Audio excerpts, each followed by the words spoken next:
Welcome to On the Brink, a fresh lens to take you and your business to new heights. Hi, as you know, I'm Andi Simon. I'm your host and your guide. My job is to get you off the brink. And I go looking for people who have really interesting ideas to share with you to help you see, feel, and think in new ways. That's why today I have Melissa Copeland, and Melissa is here to help you talk about the customer of tomorrow and how to serve them. But what's really interesting is her own journey and what she sees going on in the market and how she can help you see it through that fresh lens that I want you to have. Remember, time to get off the brink, and the times they are changing. So let's soar together. Melissa, thank you for joining me today. Thanks for having me. Share with the listeners, who is Melissa? And how did you get to where you are now? And why are you so interested in it? Please share your story.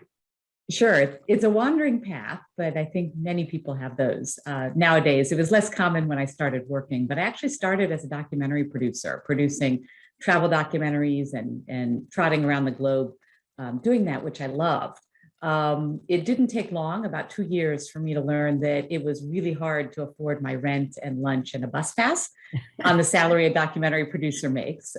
So I tootled over to business school. And business school wasn't at all what I expected. It was much more of a structured education versus some of the intellectual inquiries that I was expecting to find. If there is such a thing, it sounds like an oxymoron, but I was a bit of a countercultural business school student. Coming out of grad school, though, I landed in a job in strategy at what was then Ameritech, so now AT&T. And I was sent to one of the wholesale divisions. So think of the really technical engineering kind of in the more old-fashioned parts of the company. And here I was, this kid who had been a documentary producer, and my background was in history and writing, and I learned to speak engineering and I learned to speak pension, and I had more fun than I ever thought I would in the corporate world. And so I was rotated in the 7 years that I was there through almost every functional area. So I got a taste of strategy, sales, marketing, and wound up doing two types of international assignments. One was a startup based in Chicago, and the second was an assignment based in Brussels, Belgium for 2 years. And those were amazing. And a couple of the things that I really learned was the language of business is really one of figuring out how to connect with people and how to define problems and then organize toward a solution, whether it's through collaboration, whether it's through directing or self-directed teams, or any of those pieces. And so one of the things I didn't expect that I've used my entire career since then was during that time in Brussels, the techniques that you learn growing up in the United States to influence people with money or sales incentives or performance incentives didn't work the same way in a different culture and context. And that notion of what is my culture and context and how do I get the result I need? One of the things I learned was rather than in the US, if you wanted to get something done, you have a meeting, you divide up the tasks and everybody goes and does it. In the situation I was in Brussels, if you had a meeting, the way to get people engaged was to give everybody the opportunity to participate in the brainstorming, right? So no matter what it was, if you called it brainstorming, people were highly engaged because everyone wanted a piece of the ideas and to really feel like what would today be called an influencer, but to really be part of the solution. And then folks would happily go and participate, in terms of behavior change. So that has actually become a signature part of the consulting I do today. From that role, I moved through a couple of different roles, but I stayed in that arena of really working on customer experience and employee experience and helping folks move through changes that almost always benefit, customer experience and customer loyalty. And that's when I would say my love affair with customer service and contact center organizations started. You formed your company, Blue Orbit Consulting, in 2014. Right. Typically, I would start an interview like this and read your resume, but I really preferred you to talk about this journey because it's a setup. for what's happened since you set up your own company. So how'd you go about, because your insights are extremely valuable today. We don't motivate people by giving them more money. That doesn't do anything. The research doesn't work. You can give them more money, but it doesn't mobilize them. It doesn't motivate them. It's not what makes them soar. But there's something that took you from being inside to being a consultant and having your own company. What was the catalyst? Sure. So I worked for many years for a consulting firm called the Northridge Group and was helped build the firm and was able to be the generalist moving across a lot of areas. The firm had tremendous success, and I had one of those hard learnings after about 12 years there. My kids were 8 and 5, and I was continuing to travel almost every week.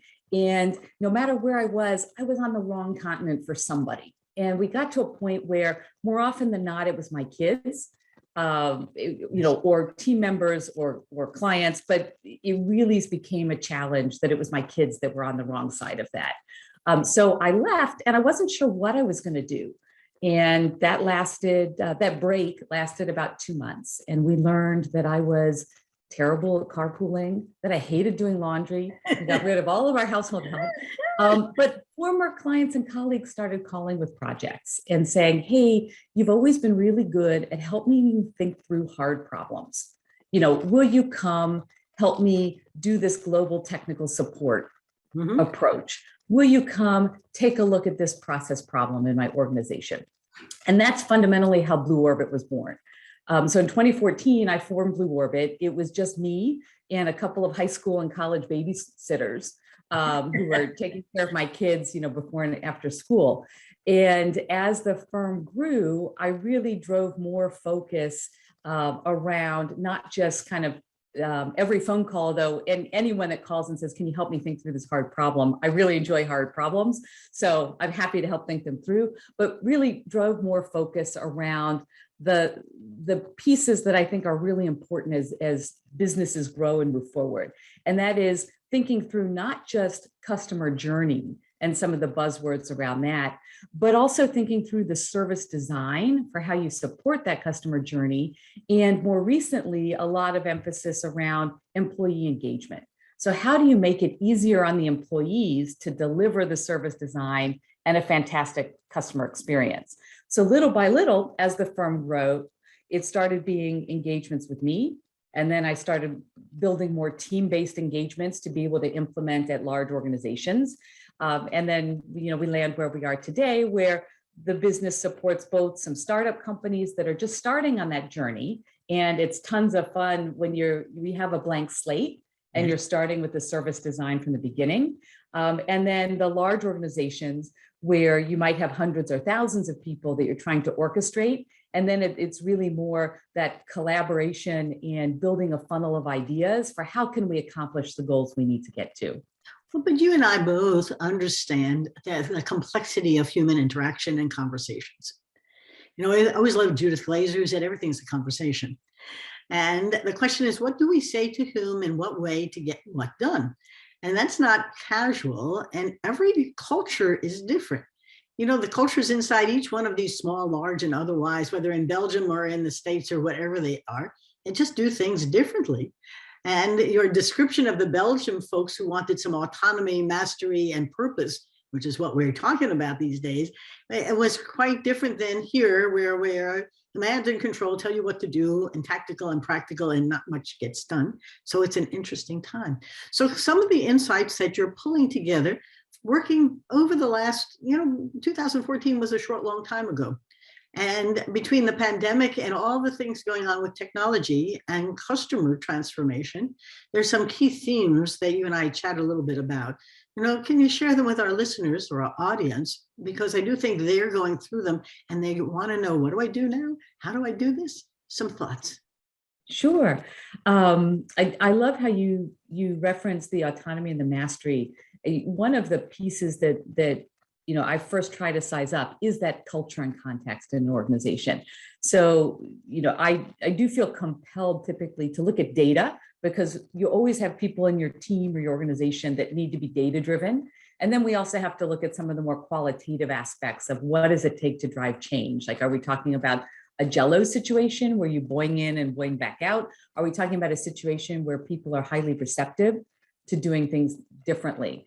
Some of the themes, and particularly I would say changes since 2020, a big one affecting a lot of organizations, whether we call it the Great Resignation or not, but the balance of power has shifted in terms of employees making choices about where they want to be. And so a challenge that many large organizations, and in particular contact centers, are dealing with is the vacancy rate in roles may be as high as 30%. So I have 2 clients right now that are down about 30% of people, and that puts enormous pressure on the organization and its ability to serve customers. To that end, there are 2 big themes that I've been working with a lot of clients on. One is the theme around what if the customer isn't always right? And so how do you handle that? The first studies I've seen in years, probably as long as I've been working in customer experience, started coming out in the fall, illustrating a significant change in customer behavior. Meaning, historically, customers really cared about, was the agent I spoke with friendly? Were they pleasant? So we'll call that friendliness. And then they cared about, is my question answered or is my problem resolved? The shift in the research over the past 6 months is customers care much, much more how fast something happens. So friendliness isn't at the top anymore, although I'd say it's table stakes in most organizations. It's really how quickly can you get to my question or get me an answer? And can you do it in the media that I choose to interact with you in? So can you do it by voice? Can you do it by self-service? Can you do it by chat? What are the different ways that I can connect with you on? So that's one huge arena. The second arena combines the 2, getting answers quickly and then struggling with kind of making the workplace attractive for employees and making their roles easier. And so I'll call that the employee engagement or employee enablement tools. So in customer service and contact center, lots and lots has been written and talked about around how artificial intelligence or AI is used in bots and self-service so customers can do things themselves. The real frontier that I've been working with clients on for the past year, and I think it'll become bigger in the next 2 years, is really around how do you use that power to enable the human-to-human interaction? So how do I help an agent, right, be as quick and effective with a customer that wants to interact by voice, or they have a question or a challenge that's too complicated for the self-service arena? And so how do you deploy those tools on the market in a way that really makes the agent's job easier and makes employees feel like they can succeed in a difficult environment, or ultimately makes that environment better? So I'd say those are the 2 big ones that I've been working with folks on that I think are the trends that are here to stay for at least 2022 to 2024. I'm curious because I had one client who had a very bad help desk, very bad. And we actually suggested they go and make their folks remote before the pandemic. They were actually in a fabulous position when the pandemic hit, but the remote gave their staff a much better work environment, and they lost the turnover. They speeded up the responses, and they realized that having them come in and sit and wait and have to get things done in place was dysfunctional for this particular organization. They were an IT outsourced service provider. But what was important was that the people thought about it in terms of what mattered to them. Where did it matter that they work? What hours could they work, as opposed to a box that they had to fit into? And that autonomy and mastery, they needed something to motivate them, to mobilize them to want to do this, as opposed to being, forced into it. And so that became an interesting. My second point is that both consumers and employees are people. If you think of them as the same, as very important people, then your customer and your staff are connected. It's not separate. And so now that if we step back and look at them as one ecosystem, it's no longer what the customer wants. It's how the employee and the customer can solve a problem together collaboratively, as opposed to, I know you don't, I'll do it my time, you can't. It's really less adversarial or competitive and much more collegial. And are you seeing some of the same things? Absolutely. So I think one of the really interesting takeaways is remote work is something that had been talked about for a long time. Sure. And there were companies that explored it, particularly for contact centers, or tasted different pieces of it in very targeted areas. The pandemic forced folks to do it on a mass scale. And what many organizations found was no productivity was lost. What they had to do, though, was figure out how to recreate some of the cultural aspects that existed when you brought people together. It's a great example you give around the IT help desk, because one of the bigger satisfiers for folks that work in centers are being able to have hours that they can manage more effectively. And so for a center, the benefit is that they can have more people working part-time or split schedules or different approaches. And for employees, you've removed the transit piece. So they're more open to working. So I think those are often terrific solutions. And it's interesting to see organizations work through what's here to stay, because when folks flipped the switch in March 2020, right, all the old processes went with them. Right? It's true. I think there's a real interesting opportunity for organizations that are willing to take a hard look. It's one, I'll be honest, I thought it was going to happen in 2021, and it didn't happen that much, around getting rid of some of the low value processes and activities. But I'm optimistic that this year will be the year that many organizations step back and say, do I really need to do it that way? Or can I make it easier on everybody? And then I don't think I can say it better than you did around the collegial approach to problem solving. So it's typically a terrific scenario when you can have an agent empowered to conduct a conversation the way they want to. And that requires a couple of things. It requires organizational trust and having the metrics or ways to measure the effectiveness of a conversation that go beyond process compliance. Right. So a traditional way of doing it was, here's the process and you're measured on how you follow it. That doesn't drive the autonomy and mastery and some of the other things. What drives mastery of that process, but it doesn't drive mastery of the customer interaction. And so seeing more organizations move toward some of the enablement tools that allow agents to have the conversation that they want and need to have with a customer to solve the problem. It's a very different how to achieve the same what. So an example of some of the cooler new tools that are coming into play is some of the same artificial intelligence technology that makes self-service bots work can be deployed to help agents. So the bot can be sort of listening, if you will, to the conversation and picking up keywords and tone from the customer, and then prompt the agent, here are some documents that might help you. Here are the links and the reference material, so that the agent can focus on the conversation, not zooming through multiple apps or wikis or web links to find the information they need. And that goes toward your point around, you can really drive a collegial situation more than you can an adversarial one. You give the employee a great shot at success versus the employee feels like they're on the front line. You raised a very important question, though. How do we evaluate, assess, and appraise our employees? There was a great article. I never see them. I used to evaluate them based upon how I felt about them. I mean, some of the honesty is profound. Right. Oh, that's how you evaluated them. It wasn't on their performance per se. It was how you liked them or not. And so now they're having a difficult time knowing what to evaluate. It's not just compliance with a rigorous help desk script, or it's not how fast you answer the phone or how fast you solve the problem or how the customer evaluated you. This is all experiential. And it's richer in many ways and more challenging to evaluate in another.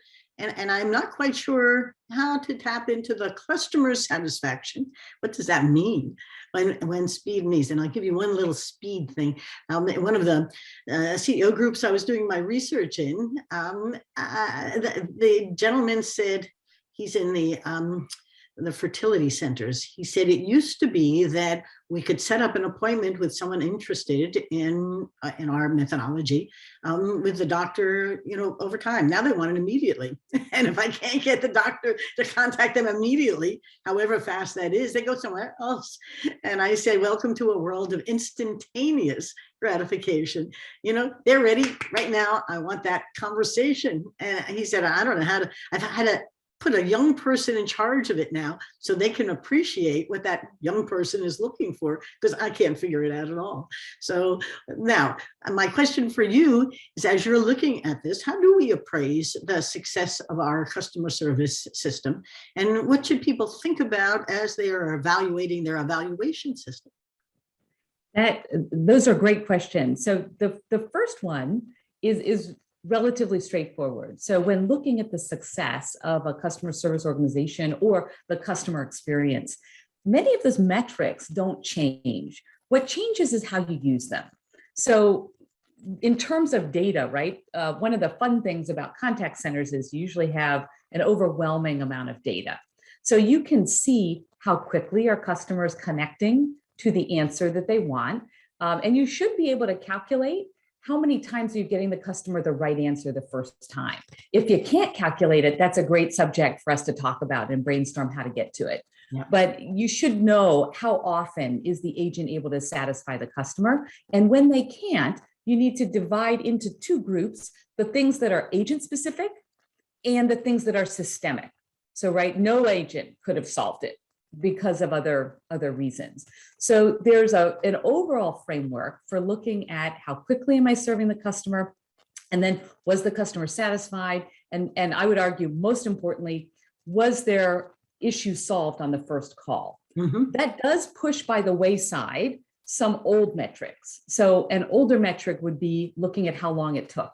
Mm-hmm. I'm Melissa, typically, mm-hmm. I don't care how long it took. Mm-hmm. If you did it right the first time and the customer's happy, we've avoided future calls and interactions that become more expensive and more time consuming. And we've made that customer of tomorrow happy because they have patience for very little, and certainly not for mistakes or ongoing back and forth about the same issue. When it comes to appraising the individual, that also is something that I love your example that is shifting. Right. So it was always something where when people were in the same place, you would see someone at their desk, you would see if they were working, and that vision that I can see you isn't there anymore. So that does drive more dependence on metrics, and it does drive more conversation with the individual. So one of the things that I'm seeing is more and more trends toward talking to people about how they feel. Yes. I've never had so many conversations about feelings. I'm working with one client right now, and we're doing a large transformation program. And a lot of our conversations are, how do you feel competent? Do you feel empowered? What are the things you're struggling with, and how can I help you? So it is a much more honest move toward what I would call true coaching and development. Yep. And away from some of the performance management. And some of those organizations wind up being my favorite clients because they're really interested in elevating everyone, the business's performance and the people providing it. Doesn't mean you don't have to deal with some specific performance situations, but it's a very different philosophy around, let's look at your metrics and let's talk about how to make them better, as opposed to here's the threshold and that's where you have to be. But I love what you're talking about, though. It's a great transformation, isn't it? Because slowly we are recognizing what can mobilize people. We're learning so much from the neurosciences, the cognitive sciences, everything from the curiosity quotient and the emotional intelligence and all the ways the amygdala and the brain works and what really gets people excited about what they're doing. You couldn't have done this without the pandemic generating this great transformation. And now we're changing how we're managing people, asking them to feel the way we'd like them to. People didn't know what those words meant before and didn't care. But now, we decide with the heart and the eyes. And how does it feel? How does it look? And then intellectually, we can look at the numbers that come out of that. It's interesting. One of the podcasts I did with Lisa McLeod was about purpose, and Joey Ryman's work on purpose-driven companies If you have purpose with the mastery and autonomy, you mobilize people to do far better than any other kind of ratcheting down to data-driven metrics. The data comes from being happy, and that's not so terrible, is it? This is such fun. Yeah, I would add though that for many organizations, it's a really difficult shift. If people have been rewarded for a long time, right, for complying with the process, right, doing the right things, always, being where you're supposed to be, there's enormous opportunity in this transformation, but there's also a lot of fear and support required. Yes. And so, I think the other interesting trend is many organizations, whether you call it change management or organizational change management, or you just call it transformation, or I have been known to call it whatever I need to call it to get it done. So we can call it process work, yes. But really thinking through, how do you help people through that difference? Yep. Because they may feel it, but particularly tenured employees will have a lot of trouble making the move. I want to add something and then we'll wrap, because you're raising for our audience a very important thing. We live the story in our mind. The way humans survive is that we create a story in our mind, and that becomes our reality. And Melissa said something very important, because the tenured employees have a story that registered well for them in the past. They really knew how to do that well to keep their jobs and keep the boss satisfied. They played it really well. It was like a role on stage where they knew how to play Macbeth really, really well. And now they have to play Hamlet. And they don't have a clue what the script is or how to perform. And it isn't that they resist the change. They don't really know how to. It's as if you've put them on stage and told them to play a new role. They don't know what to say. They don't know how to say it. They don't know how to behave with each other. They don't know what to expect. It's very scary, legitimately. And the brain hates to change. So it's got a lot of cortisol floating around up there. So as you're looking at your employees, don't get angry. Figure out how to hire Melissa to come help you invent new ways to show them, how to let go of that shiny object and come to the new. Because we used to say, if you want to change, have a crisis or create one. Because if not, your brain doesn't pay attention. I never expected this kind of crisis. I don't really want another one, but don't waste it. It's a great time. Melissa, this is such fun. Tell the listeners 2 or 3 things that you don't want them to forget. Sure. So number one, whether or not the customer's right, finding that collegiality and collaboration is critical to customer experience moving forward. So figuring out your service design and how to deliver is absolutely paramount. The second point would be employee enablement and letting employees lead, but giving them the tools to do so. So freeing them from some of the process compliance of prior iterations is a terrific tool to do it. And, I'm happy to brainstorm or chat with anyone about those. And then one more item that your last comment made me think of is, I myself had one of these epiphanies in November. My daughter and I went from Chicago to New York, and we saw Six on Broadway. And so for those that aren't familiar with Six, it's about the wives of Henry VIII, many of whom wound up, decapitated or died of illness, had all these extraordinary adventures. And we brought my aunt with us. So we covered multiple generations, and my aunt knew the history better than anyone and loved the show for the history. My daughter loved the pop music and the takeoffs on Beyonce and Adele and the music that was there. And I got about half of each and still loved it. And so I think of that as inspiration for listeners. You do. Around, you don't have to be at any one extreme, but you do have to find a way to find some of the fun in it. Yep. And if you can find the fun, then you can move the culture forward. But that's a beautiful metaphor for everything you do for life, in fact, because it is the same experience seen through very different eyes. Yeah. Right? Absolutely. The lenses were completely different. The story was exactly the same. You all sat in the same seats and watched and had very different experiences. How better can we wrap up our conversation today? Melissa, if they'd like to reach you, what's the best way to get a hold of you? So I'm easy to find on LinkedIn. You can find me, Melissa Copeland, or my firm, Blue Orbit Consulting, or via website, the blueorbitconsulting.com website. You can also get to me through there quite easily. That's terrific. And we'll put all of this together on our blog. This is such fun. You and I could talk a great deal about the dilemmas and the opportunities. Remember, don't waste a crisis. And you're coming out of a very unusual one, but this is a time that has pushed us to transformation, great transformations, some of us love it and others can't figure out how to get back to what was, but you can't. There's no what was. I doubt we'll ever see what was. We don't even remember what it was. And so, right, it's hard to go back, but instead it's a time to create your future. So don't waste it. It's a great time to do it. Melissa's been terrific today. For all of you who come, thank you for joining us. You come from around the globe. I mean, we're ranked in the top 5% of global podcasts. I'm honored. You send me great people to interview. Info at andisimon.com is where you can get to me. But the most important thing today that I'd like to share is buy my books. On the Brink with Andi Simon is all about On the Brink, a fresh lens to take your business to new heights, and Rethink, smashing the myths of women in business. You can get them on Amazon or Barnes & Noble or wherever you like to buy books. But the point of the books is to help you see, feel, and think in new ways. And this podcast is here to do the same. My job is to help you get off the brink and soar. And sometimes you need a little catalyst, a little push, a little nudge, because as we know, we get attached to that shiny object and we don't want to let go, but the times are changing.